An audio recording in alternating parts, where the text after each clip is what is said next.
آج جو عمران خان کا سٹیٹمنٹ ہے اس کے اوپر ہمارے نمائندے ہیں پنڈی سے یاسر حکیم، وہ ہمیں جوائن کر رہے ہیں. انہوں نے کہا کہ میری گرفتاری کا حکم فوج کے سربراہ کی طرف اشارہ ہے. کچھ الفاظ کا چناؤ بھی انہوں نے کیا، سپر کنگ کا، بادشاہ کا، کہ اس نے حکم دیا تھا. آرمی چیف سے مطالبہ ہے جنرل فیض کا ٹرائل اوپن کورٹ میں کریں.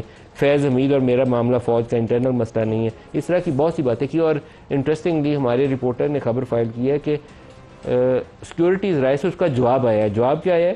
عمران خان کون ہے جو کہیں کہ جنرل فیض کا ٹرائل اوپن کورٹ میں ہونا چاہیے؟ اب یہ بات تو ٹھیک ہے کیونکہ ایک فارمر ڈی جی آئی ہے، اس کا ملٹری کورٹ میں ہی ٹرائل ہوگا، لیکن یہ جواب فوری طور پر آیا. انہوں نے کہا عمران خان ہوتا کون ہے یہ کہنے والا کہ اس کا اوپن ٹرائل ہوگا.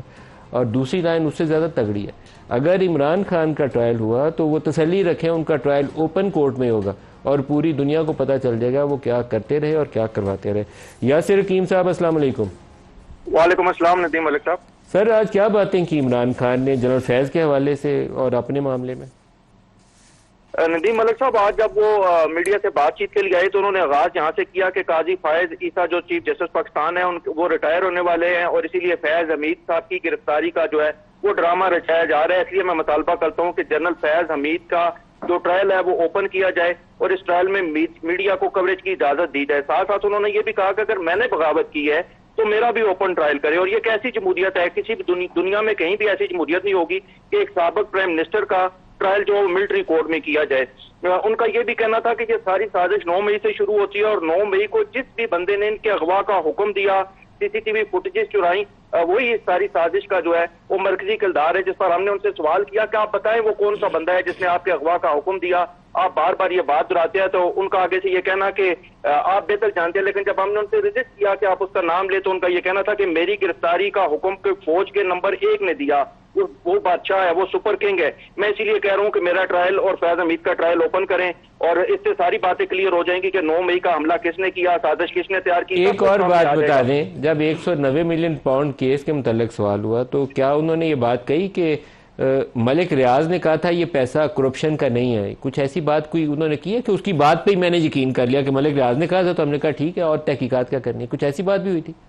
جی بالکل ندیم ملک صاحب، انہوں نے یہ بات کہی تھی اور جب انہوں نے اپنی میڈیا ٹاک ختم کی تو اس میڈیا ٹاک کے دوران میں نے ان سے یہ سوال کیا کہ آپ نے ملک ریاض کی بات پر اعتماد کر لیا اور صرف یہ چیک اسی بات پہ اعتماد کرتے ہوئے آپ نے یہ چینل چیک نہیں کیا کہ یہ پیسہ اگر پاکستان سے باہر گیا تھا وہ لیگلی گیا، انلیگلی گیا، بینکنگ چینل سے گیا، کسی دوسرے ذرائع سے گیا؟ تو آپ چونکہ وزیر اعظم تھے تو آپ کو یہ چینل چیک کرنا چاہیے تھا. آپ نے تو ملک ریاض کو تحفظ دیا ہے یہ پیسہ اس کا بچا کر. تو وہ میرے سوال پر کچھ ناراض ہوئے، وہ کہہ رہے تھے کہ آپ کا سوال جو ہے وہ آپ نے فریم نہیں کیا. میں نے کہا آپ نے خود کہا کہ کابینہ میں مجھے بند لفافہ پیش کیا گیا اور ملک ریاض نے ہم سے رابطہ کر کے کہا جو شہزاد اکبر کے ذریعے آپ کے پاس پیغام بھجوایا گیا کہ یہ جو ڈیل ہے یہ این سی اے اور ملک ریاض کے درمیان اسے پبلک نہ کیا جائے.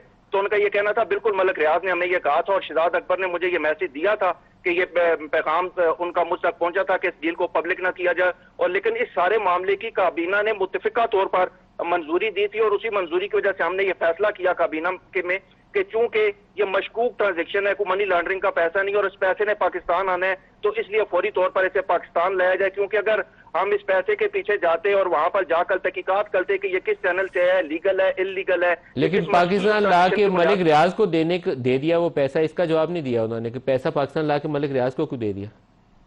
ملک صاحب انہوں نے 2 چیزوں کا جواب نہیں دیا. ایک تو یہ کہ وہ ملک ریاض کو پیسہ انہوں نے کس حیثیت میں دیا اور دوسرا یہ بھی کہ انہوں نے اس حوالے سے بھی واضح جواب بالکل نہیں دیا کہ جو ان کے پاس اس کے حوالے سے جتنی رپورٹس تھیں اس میں اس بات کی تصدیق کی گئی یا نہیں کی گئی کہ یہ پیسہ پاکستان سے کس چینل کے ذریعے انگلینڈ پہنچا اور وہاں سے واپس آیا. یاسر حکیم بہت شکریہ.